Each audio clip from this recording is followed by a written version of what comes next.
Hello students, in this video we are going to discuss power model based on component operation, not based on variation, based on operation. In the previous power model we have discussed with respect to the switching activity, right? So we have to determine the power or estimate the power based on the number of switching activity. It is very tedious, right? It is not also efficient way to determine the power estimation. So in the architecture level, so in order to overcome this problem, we have one more power model, that is a component based, right, operation, based on component operation, right? What is that component operation? For example, so if we are taking the memory, right? So in that memory, what operations we are going to do? We are going to do perform read and write operations. What we are going to do? We are going to perform read and write operation. What is that? For example, take this, it as a one of the memory. So it is a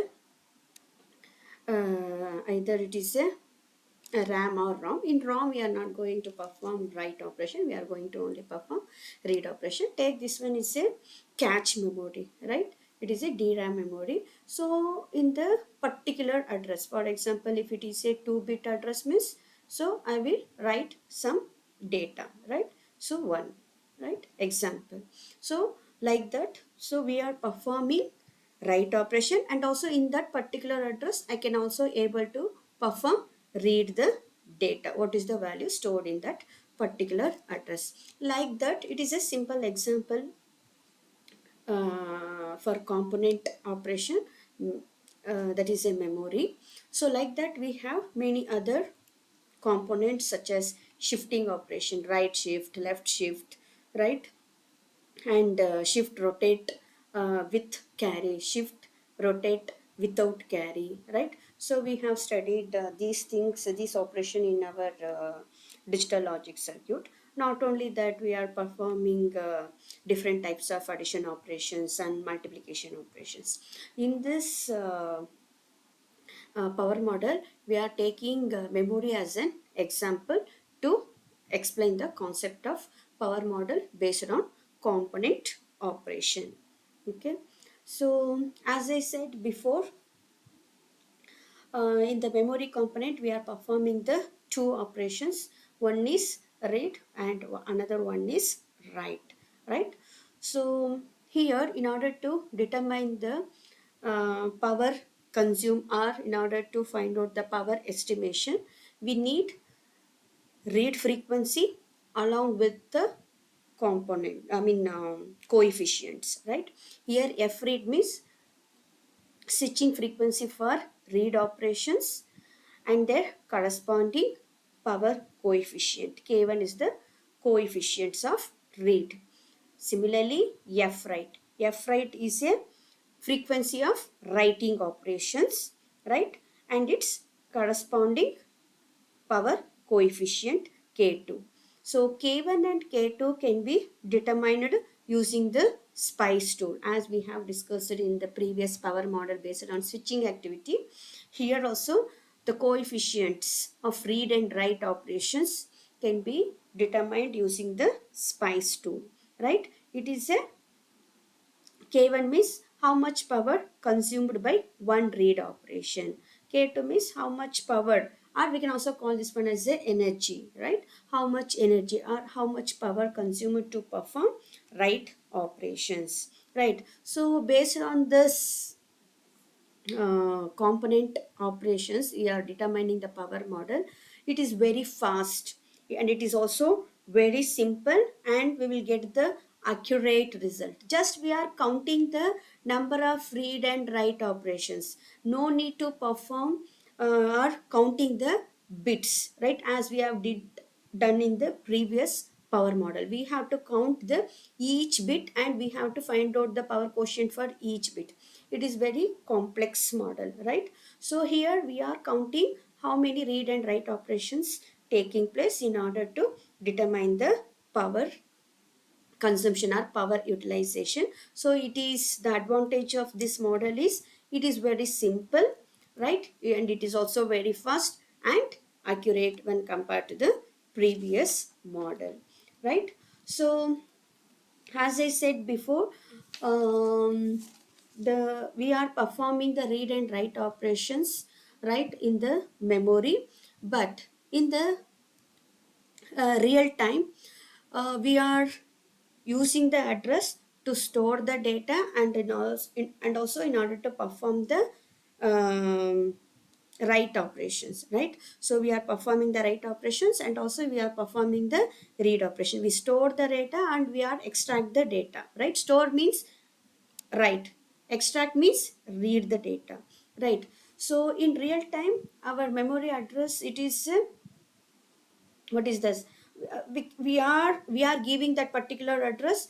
In that particular address, we are performing read and write operation in real time memory. But while we are doing the modeling memory, the number of input conditions are more, right? So for example, if it is a 2-bit miss, right, the total memory address size is 4. If it is 3-bit means the total memory size is 8, right? So like that, if the number of bits goes on increases, your memory size is also goes on increases, right? If the number of bits increases, your number of memory address is also increases. But during that time, it is very tedious to determine the number of read and write operation. Even if you are determining means, the power consumption is also be increases, right? So in the architecture level power models, as we did in our power model based on switching activity, there we have taken the regression to find out the coefficients based on our input patterns. Similarly, here also we are taking the average of read and write. Instead of counting the number of read and write, how many times I have performed read, how many times I have performed write operations, I am going to take the average of read and write in order to determine the how much power consumed or how much energy consumed to perform read and write operations, right? So it is very simple and faster when compared to the previous power model. Okay, and one more thing.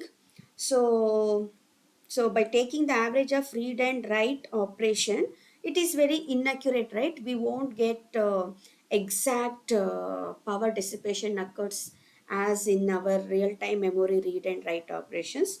So instead of doing that one, so we are performing the read and write operation in the particular memory address. We are performing read and write operation in some particular memory address, right? If it is cache memory, our DRAM memory is a cache memory, right? So instead of storing the data in some particular memory address in randomly, right?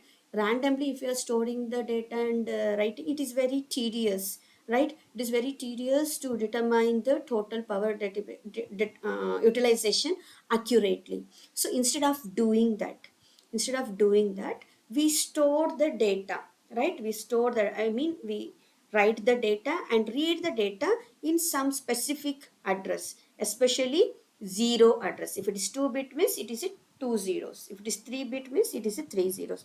We will perform the read and write operation in the specific address to perform read and write operation, to store the data and extract the data in the particular memory, in the particular memory address. Okay, so in this way, if we are doing means, so we can reduce the total power utilization, okay, or energy, right? So always we should have to store the data in the particular memory address. It is not required, but if but in many of the times, if we are storing the data or reading the data in the zeroth address means, it is very easy to determine the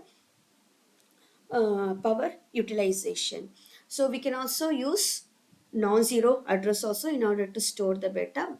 In order, instead of doing that, right, please give more importance to store the data in the zero address. Why? Because it requires shorter wire length, right? So in order to perform for zeroth address, when compared to 1 1, when compared to 1 1 memory address, for 0 0 address it requires shorter wire length. So total power utilization is very less when compared to the memory address 1 1, right? So that's why, so we, while we are performing read and write operation, we should have to use the zeroth address to perform read and write. Okay. And we can also, as I said before, we can also use non-zero address also.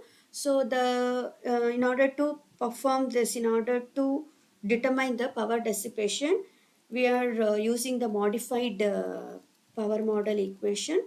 That one is P total is equal to power dissipation in the zeroth address and plus power dissipation in the non-zero address. So by using this equation, so this is the modified power model, and simple, fast and accurate in order to determine the total power dissipation, right? So we can also write this equation in this form, right?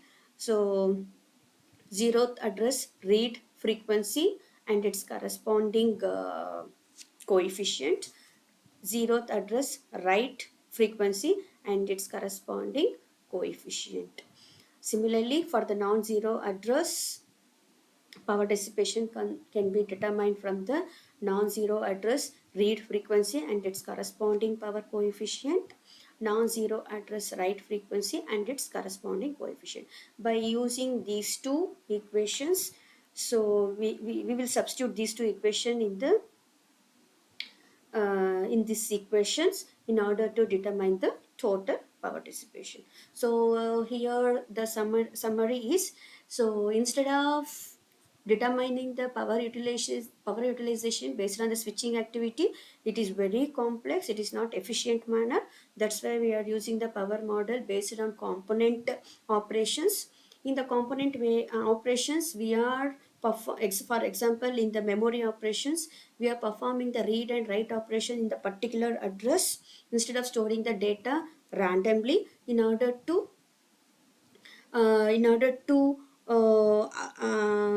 achieve the power dissipation as same as in the real-time memory address. So we are using the zero address power model and non-zero address power, right? So by using the zero address power and non-zero address power, so by combinedly we can able to determine the total power dissipation very fast, very simple, very accurately when compared to the previous model. I hope you are able to understand this. We will see in the next video. The topic is abstract statistical power model. We will discuss in the next video. Thank you.